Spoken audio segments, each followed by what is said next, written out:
The city of Wuhan features a dense, expansive, and entirely normal outdoor urban geography.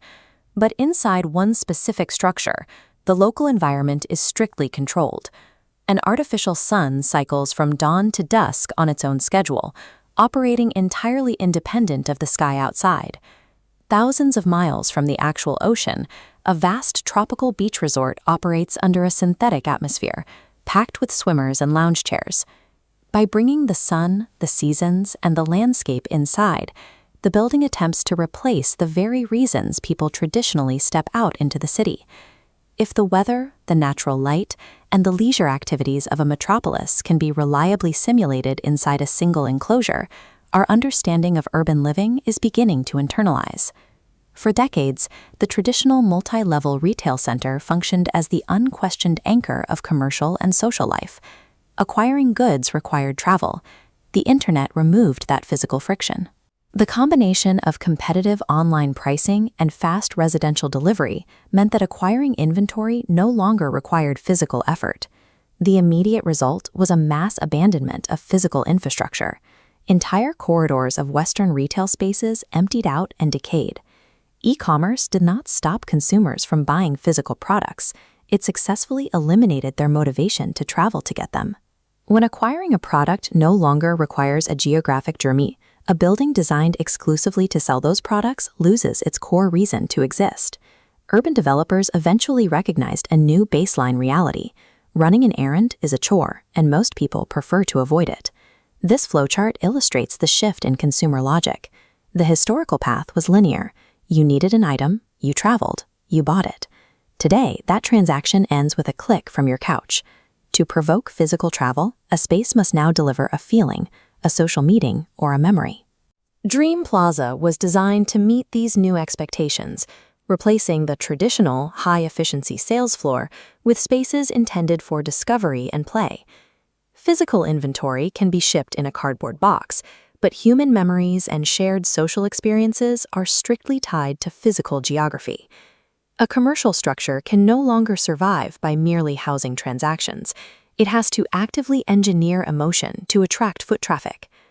The sheer scale of Dream Plaza illustrates how this strategy works in practice. Spanning 13 floors and roughly 800,000 square meters, the massive intersecting vertical zones operate like an independent municipality. The architects rely on extreme environmental manipulation to trigger curiosity. In the heat of midsummer, visitors can navigate a refrigerated, snow-covered ski slope. Adrenaline is integrated directly into the infrastructure.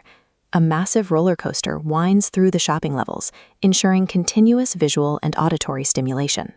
The spatial design here relies on deliberate chaos. By layering these intense entertainment zones over one another, the architecture disrupts any attempt to follow a pragmatic shopping list and forces the visitor to wander. The physical journey is designed to replace the destination entirely, keeping the visitor trapped in a continuous loop of exploration.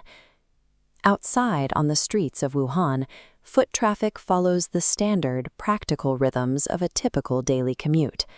But inside the plaza at night, the massive crowds are engaged in something entirely different. Very few people are carrying shopping bags. They are gathering, lingering, and socializing around the bright columns. The clothing and electronics on the shelves are secondary. The building itself is the product, and it is charging visitors in time, emotion, and presence.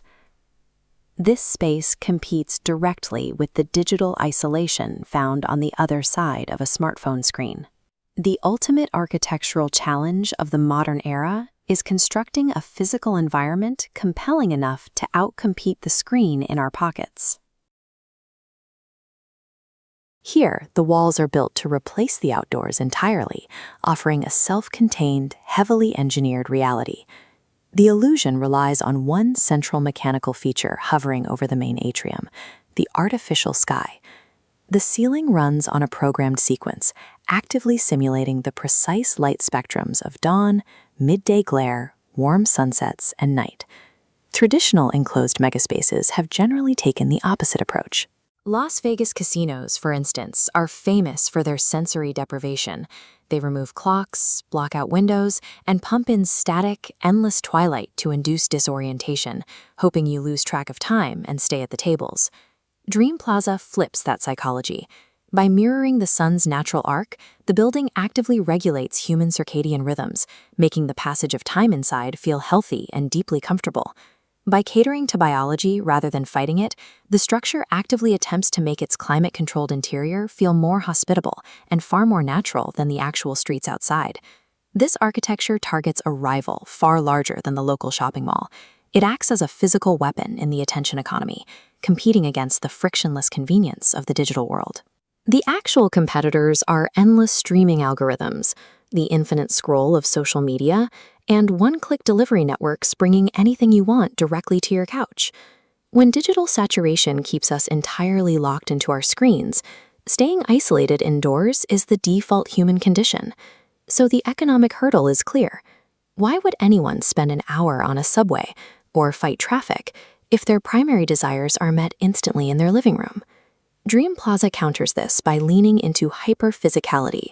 You cannot download the feeling of a roller coaster drop, and you cannot view the sensation of freezing snow on a flat screen. Traditional retail relied entirely on transactions. People went out to buy things they couldn't get otherwise, and as e-commerce perfected itself, those pure transaction hubs began to empty out. To defeat the smartphone, physical architecture has to abandon the sale of goods and pivot completely to selling large-scale, irreplicable physical presence. But sustaining a massive simulated biosphere requires staggering mechanical force. The energy load needed to maintain winter conditions inside a glass and steel structure during a Chinese summer demands an army of industrial air conditioners running constantly at maximum capacity. This hyper-controlled environment sits in stark contrast to the traditional street level of Chinese cities, where daily life has historically unfolded in dense, chaotic, and highly organic outdoor spaces.